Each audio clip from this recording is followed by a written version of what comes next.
तो कहानी की शुरुआत मास्टर टैंग नाम के एक मंक को दिखाते हुए होती है, जो कि अपने शिष्य बाजिए और शाह के साथ पवित्र शास्त्रों को लाने के लिए भारत जा रहा था। दरअसल ये दोनों शिष्य डीमन हैं, जिसमें बाजी एक पिग डीमन है और शाह एक वाटर बफलो है। इसी बीच उनकी बोट पर मंकी किंग भी आ जाता है, जिसका नाम वुकोंग है। वुकोंग भी उन लोगों के साथ ही था। सभी ने इस जर्नी के दौरान कई समस्याओं का सामना किया था। इसी तरह जब वो एक नदी को पार कर रहे होते हैं, तब अचानक उस नदी में रहने वाला मॉन्स्टर उन पर हमला कर देता है, जिससे सभी बचने की कोशिश करते हैं, लेकिन वो मॉन्स्टर उन पर हावी हो जाता है और उन्हें खाने के लिए आगे बढ़ता है। पर तभी वहाँ एक पोर्टल खुल जाता है, जिससे वो सभी उस मॉन्स्टर से बच जाते हैं। यहाँ पोर्टल के दूसरी तरफ पहुँचने पर चारों तेजी से नीचे गिरने लगते हैं, जिस दौरान मास्टर टैंग एक ब्यूटीफुल लड़की को चट्टान पर लटका हुआ देखते हैं। ये लड़की इतनी खूबसूरत थी कि टैंग को वो लड़की पहली नजर में ही पसंद आ जाती है। तभी अचानक से वो लड़की उस चट्टान से फिसलकर नीचे गिरने लगती है, पर उस लड़की का हिरण उसे गिरते हुए देख लेता है, इसलिए वो उसे बचाने के लिए वहाँ आ जाता है। इधर वुकोंग अपने मास्टर टैंग को नीचे गिरने से बचा लेता है। दूसरी ओर बेचारे बेजी और शाह बुरी तरह नीचे गिर जाते हैं। खैर, वो ब्यूटीफुल लड़की उनके पास आती है और उनसे पूछती है कि क्या तुम सब आदमी हो, जिस पर टैंग हाँ में जवाब देता है, जिससे वो लड़की उन लोगों से कोई और सवाल नहीं पूछती और स्माइल करके वहाँ से चली जाती है। कुछ समय बाद हम उस लड़की को एक बड़े राज्य में जाते हुए देखते हैं। ये वुमन लैंड राज्य था, जिसमें सिर्फ औरतें ही रहती थीं, इसलिए यहाँ की मंत्री से लेकर वर्कर्स, डॉक्टर्स और लाइब्रेरियंस सभी औरतें ही थीं। यहाँ हमें पता चलता है कि वो लड़की इस राज्य की रानी है। इसके बाद वो लड़की अपने नौकरों के पास जाती है और उन्हें बताती है कि आज जंगल में मेरा सामना 4 आदमियों से हुआ, पर कोई भी उसकी बातों पर विश्वास नहीं करता, जिससे हमें पता चलता है कि इस राज्य को बाहरी दुनिया से अलग कर दिया गया था, इसलिए किसी ने भी अभी तक आदमियों को नहीं देखा था। खैर, रानी अपने नौकरों को बार बार बताने की कोशिश करती है कि उसने उन आदमियों को करीब जाकर देखा था,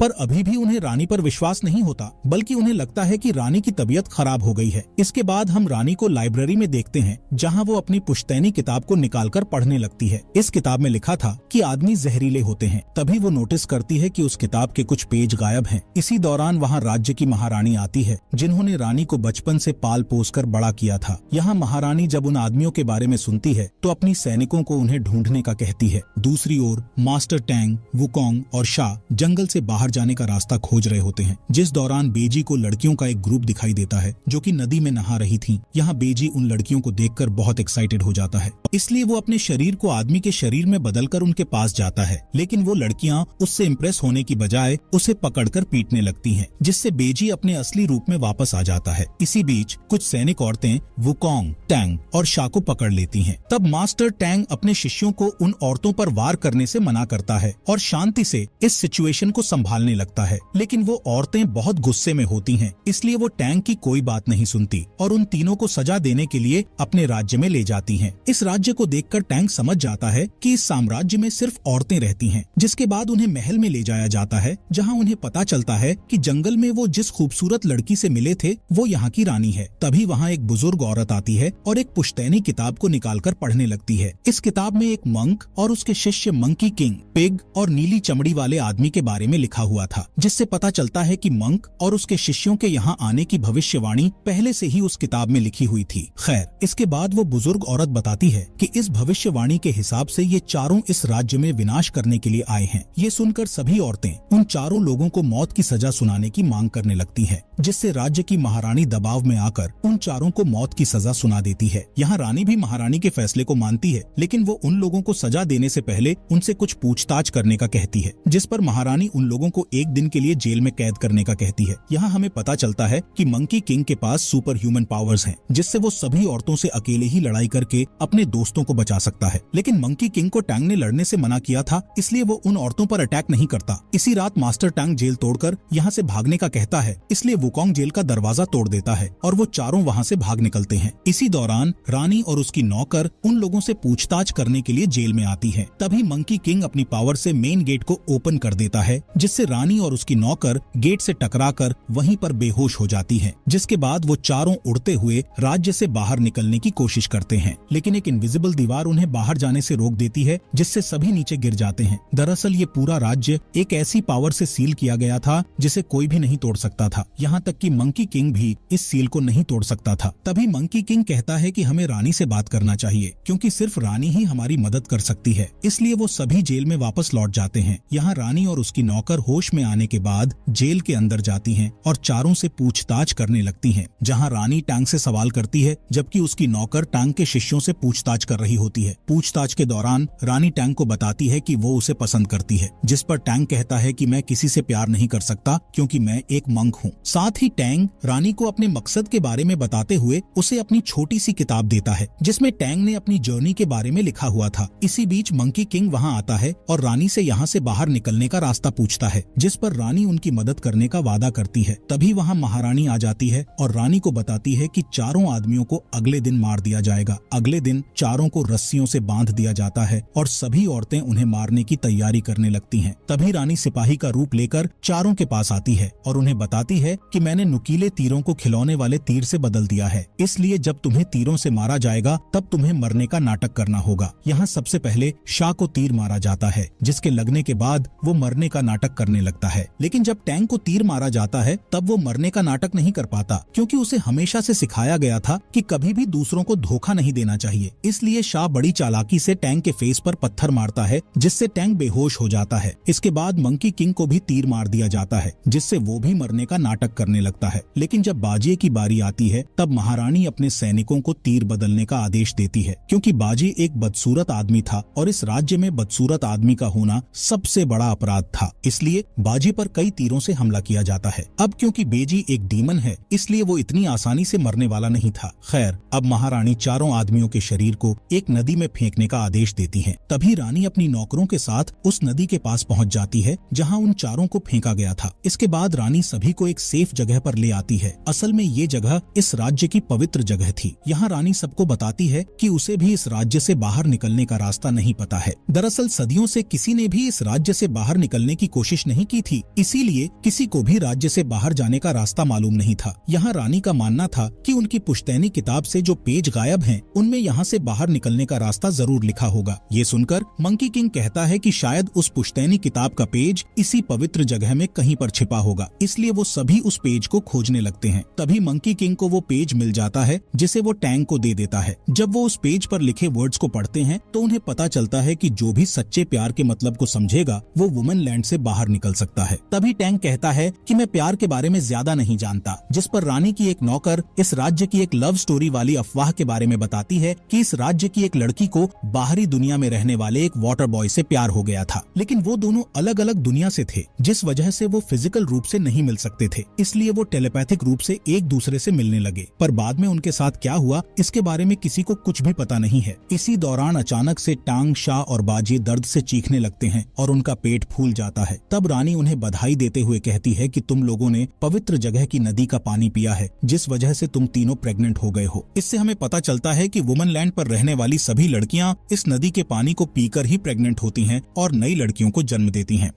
इसके बाद रानी उन्हें ये भी बताती है कि तुम्हारे बच्चे को पैदा होने में सिर्फ 9 दिन ही लगेंगे। तभी रानी की एक नौकर बताती है कि मैं एक औरत को जानती हूँ जो इस समस्या का समाधान कर सकती है, क्योंकि वो औरत एक ऐसी दवाई के बारे में जानती है जिससे प्रेगनेंसी को खत्म किया जा सकता है। इसलिए मंकी किंग को उस औरत को खोजने का काम सौंपा जाता है। इसके बाद जब मंकी किंग उस औरत के पास जाकर उससे दवाई मांगता है, तब वो औरत उसे बताती है कि प्रेगनेंसी को खत्म करने वाली दवाई को बनाने में कम से कम 100 साल लगते हैं। ये सुनकर मंकी किंग उस औरत से बार बार रिक्वेस्ट करने लगता है, जिस पर वो औरत कहती है कि अगर तुमने सच्चे दिल से मेरी आंखों से आंसू निकाल दिए तो वो आंसू प्रेगनेंसी को खत्म करने वाली दवाई का काम करेंगे। ये सुनकर मंकी किंग उस औरत को अपनी कहानी सुनाता है कि बहुत समय पहले मैं एक बुरा आदमी हुआ करता था, फिर एक दिन मुझे मास्टर टैंग ने अपना शिष्य बना लिया। उसी दिन से मैंने अपने आप से वादा किया कि मैं अपने मालिक को कभी भी निराश नहीं करूंगा और हमेशा उनकी रक्षा करूंगा। मंकी किंग की कहानी सुनकर वो औरत बहुत इमोशनल हो जाती है, इसलिए उसकी आंख से आंसू निकलने लगते हैं। ये देखकर मंकी किंग जल्दी से उसके आंसू को सेव कर लेता है और अपने लोगों के पास वापस लौट जाता है। यहाँ टैंग को अभी भी इस बात पर भरोसा नहीं होता कि वो एक बच्चे को जन्म देने वाला है, जिस पर रानी टैंग को समझाने की कोशिश करती है और कहती है कि बच्चे पैदा करना कोई बुरी बात नहीं है। इसके अलावा वो कहती है कि प्रेगनेंसी को खत्म करना एक हत्या के बराबर होता है। ये सब सुनकर टैंग अपने बच्चे को जन्म देने का फैसला करता है। इसी दौरान वहाँ मंकी किंग आ जाता है और सभी को दवाई देने लगता है, जिस पर टैंग, शाह और बाजी बताते हैं कि हम अपने अपने बच्चे को जन्म देना चाहते हैं। ये सुनकर मंकी किंग गुस्सा हो जाता है, क्योंकि उसका मानना था कि अगर टैंग ने बच्चे को जन्म दिया तो वो अपने लक्ष्य से भटक जाएगा। इसलिए मंकी किंग सभी को अपनी पावर से फ्रीजेस कर देता है और उन्हें दवाई पिला देता है, जिससे उन तीनों का पेट नॉर्मल हो जाता है। यहाँ टैंग अपने बच्चे को खोने के बाद इमोशनल हो जाता है, इसलिए वो जमीन पर अपने शास्त्रों के वर्ड्स लिखने लगता है। दरअसल टैंग बचपन से ही खुद को शांत करने के लिए जमीन पर राइटिंग करने लगता था। दूसरी ओर रानी टैंग के वर्ड्स को कॉपी करके जमीन पर लिखने लगती है और वो दोनों लिखते लिखते काफी दूर निकल जाते हैं। तभी उन दोनों को एक छोटी लड़की देख लेती है। ये वही लड़की थी जिसे महारानी ने रानी पर नजर रखने के लिए भेजा था। ये छोटी लड़की महारानी के पास जाकर उन्हें टैंग और रानी के बारे में सब कुछ बता देती है, जिससे महारानी तुरंत अपने सैनिकों के साथ टैंग को गिरफ्तार करने के लिए आ जाती है। यहाँ रानी टैंग को गिरफ्तार न करने के लिए महारानी से भीख मांगने लगती है, पर टैंग रानी को समझाता है और उसे महारानी के साथ महल जाने का कहता है। इसके बाद सैनिक टैंग को गिरफ्तार करके वहाँ से ले जाते हैं, लेकिन वो टैंग को कैद करने की बजाय उसे समुद्र के किनारे ले जाते हैं। असल में इस समुद्र का कोई भी अंत नहीं था और जो भी इस समुद्र में जाता उसका वापस लौटना नामुमकिन था। कुछ ही समय बाद टैंग को एक बोट में बैठाकर समुद्र में छोड़ दिया जाता है। तभी रानी अपने हिरण पर बैठकर वहाँ आ जाती है और तुरंत टैंग की बोट पर कूद जाती है। इसके बाद बोट समुद्र के किनारे से काफी दूर निकल जाती है, जहाँ बहुत ही घना कोहरा होता है। यहाँ रानी और टैंग वापस किनारे पर जाने का रास्ता भटक चुके थे, क्योंकि कोहरे के कारण उन्हें कुछ भी दिखाई नहीं दे रहा था। इसी दौरान महारानी को पता चलता है कि टैंग के साथ साथ रानी भी उस बोट पर है। इस वजह से महारानी बहुत ही परेशान हो जाती हैं। असल में महारानी का मानना था कि रानी के बिना वुमन लैंड खत्म हो जाएगा, इसलिए महारानी तुरंत मंकी किंग के पास पहुंच जाती है और उसे सारी बात बताकर अपने घुटनों पर बैठ जाती है और उससे रानी को बचाने के लिए रिक्वेस्ट करने लगती है। जिसके बाद मंकी किंग जल्दी से टैंग और रानी को खोजने के लिए निकल पड़ता है, लेकिन मंकी किंग अपनी जादुई आंख से भी उन्हें नहीं ढूंढ पाता। इधर टैंग और रानी समुद्र के बीच में पहुंच जाते हैं। तभी रानी को प्यास लगती है, इसलिए वो समुद्र का पानी पीने का फैसला करती है, जिस पर टैंग उसे पानी पीने से रोकता है और बताता है कि ये पानी तुम्हारे लिए खतरा बन सकता है, क्योंकि ये तुम्हारी प्यास को और भी बढ़ा देगा। यहाँ रानी को प्यास के साथ साथ अब भूख भी लग रही थी, इसलिए टैंग रानी को अपना मांस खिलाने के लिए हाथ आगे बढ़ा देता है, जिससे रानी बहुत इमोशनल हो जाती है और टैंग से कहती है कि मैं तुम्हारे साथ सभी चुनौतियों का सामना करने के लिए तैयार हूँ। थोड़ी देर के बाद समुद्र में एक बड़ा तूफान आता है, लेकिन वो दोनों किसी तरह उस तूफान से बच जाते हैं। इसके बाद मॉर्निंग में उन्हें समुद्र के बीचों बीच एक बड़ा सा गेट खुलते हुए दिखाई देता है। असल में ये गेट उन दोनों के सच्चे प्यार के कारण खुला था। दूसरी तरफ मंकी किंग और बाकी लोगों को भी वो गेट दिखाई दे रहा था, इसलिए मंकी किंग, शाह और बेजी तुरंत टैंग के पास आ जाते हैं और उस गेट से बाहर निकलकर वुमन लैंड को छोड़ने का फैसला करते हैं। तभी टैंग रानी की ओर मुड़ता है और उसे अपने साथ चलने के लिए कहता है, लेकिन जब रानी उस गेट से बाहर कदम रखने की कोशिश करती है तो राज्य को प्रोटेक्ट करने वाली पावर रानी को रोक देती है। असल में रानी को वुमन लैंड छोड़ने की इजाजत नहीं थी। तभी रानी दोबारा बाहर निकलने की कोशिश करती है, जिससे वुमन लैंड और उस पर रहने वाली सभी औरतें पत्थर में बदलने लगती हैं। इसके साथ साथ रानी भी पत्थर में बदल रही होती है। ये देखकर टैंग जल्दी से रानी को पकड़ लेता है और उसके पत्थर को तोड़कर वुमन लैंड को दोबारा सही कर देता है। इसी दौरान वो वाटर बॉय इस गेट को देख लेता है। ये वही वाटर बॉय था जिसकी लव स्टोरी की अफवाह पूरे वुमन लैंड में फैली हुई थी। ये वाटर बॉय अपने प्यार को पाने के लिए वुमन लैंड पर आ जाता है। यहाँ महारानी रानी की देखभाल कर रही होती है, जिस दौरान उन्हें अपने अतीत की याद आ जाती है। असल में कई साल पहले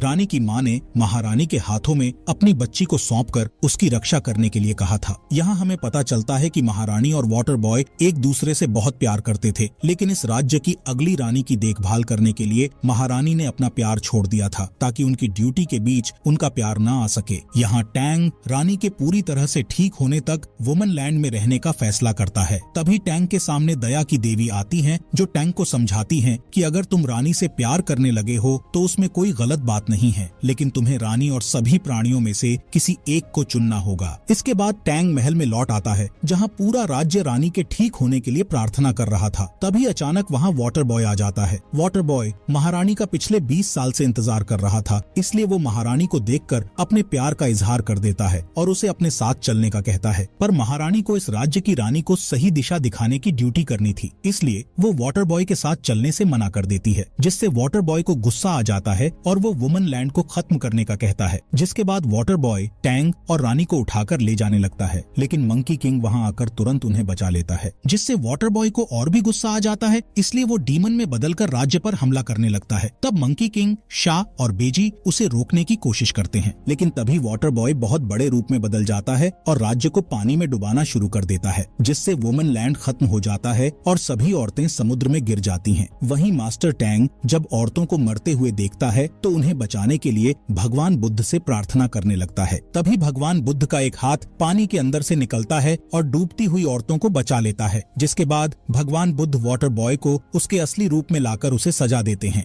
इसके बाद वुमनलैंड फिर से सही हो जाता है और मास्टर टैंग अपने कर्तव्य को निभाने और अपने मिशन को जारी रखने का डिसीजन लेता है। वहीं रानी भी टैंग के डिसीजन को मानते हुए वुमनलैंड को संभालने का डिसीजन लेती है। कहानी के एंड में रानी चारों को अलविदा कहती है, जिसके बाद वो चारों पवित्र ग्रंथों को खोजने के लिए फिर से अपनी जर्नी पर निकल जाते हैं और इसी के साथ ये मूवी यहीं पर खत्म हो जाती है। दोस्तों, हमारे फॉक्स एक्सप्लेनर हिंदी चैनल को सब्सक्राइब करना मत भूलना।